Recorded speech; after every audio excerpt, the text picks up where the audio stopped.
What we are looking at now is just what's happening here on the roads. Of course, earlier, as you can see, as we get here, the National Traffic Police have just pulled up here their van. But of course, earlier, the driver that they will be taking now was arrested for overloading, and he had 23 learners in his vehicle.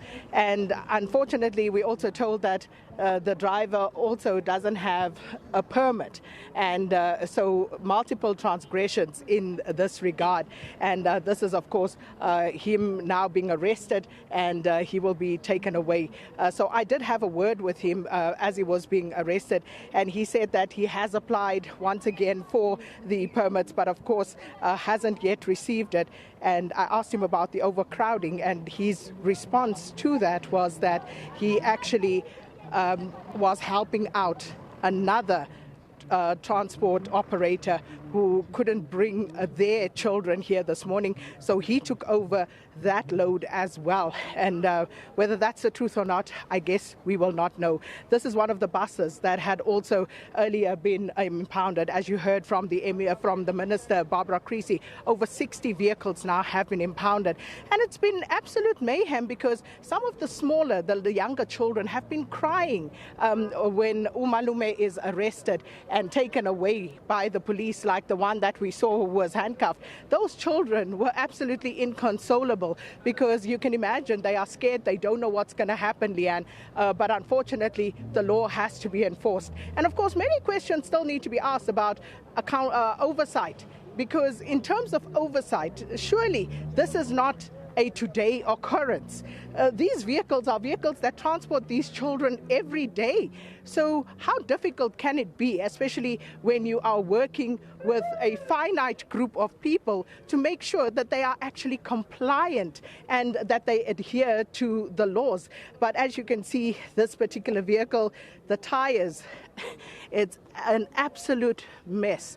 And I can't even imagine what's going on the inside of the vehicle. But this is a bus, and it was chock-a-block filled with children this morning. And as you can see, more vehicles here. And the number is growing, Leanne, and we will get another update as we move along. These are all vehicles that have been impounded. We've been out on these streets since 5:30, and you can see the law enforcement officers, they are now the ones driving all of these impounded vehicles. Because one of the other things is, where are you taking the vehicles to, sir? Can I just come around? Can I just come around? Where are you taking these vehicles? To impound them in Benoni. In Benoni? Yes. And how much would the owners have to pay to get them out of impound? We don't have information about Okay. that. All right. So you heard there, they're taking all of these vehicles that have been impounded to an impound facility in Benoni. And this has, of course, caused quite a bit of traffic mayhem as well this morning, Leanne. I'm looking at this vehicle, and you can see the door panels there, nothing, just peering inside through the window. There's no backrest for the middle seat. So these are the type of vehicles. You can see here a piece of wire that is used here to hold this particular mirror in place.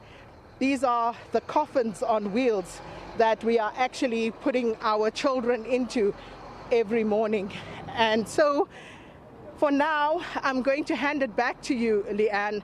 And 60 vehicles and counting here from Lenasia this morning, as the Department of Transport, along with the Gauteng Department of Education, are staging this blitz here this morning on scholar transport, just to make sure that the vehicles transporting children are actually roadworthy and that the operators have the necessary permits. But for now, back to studio.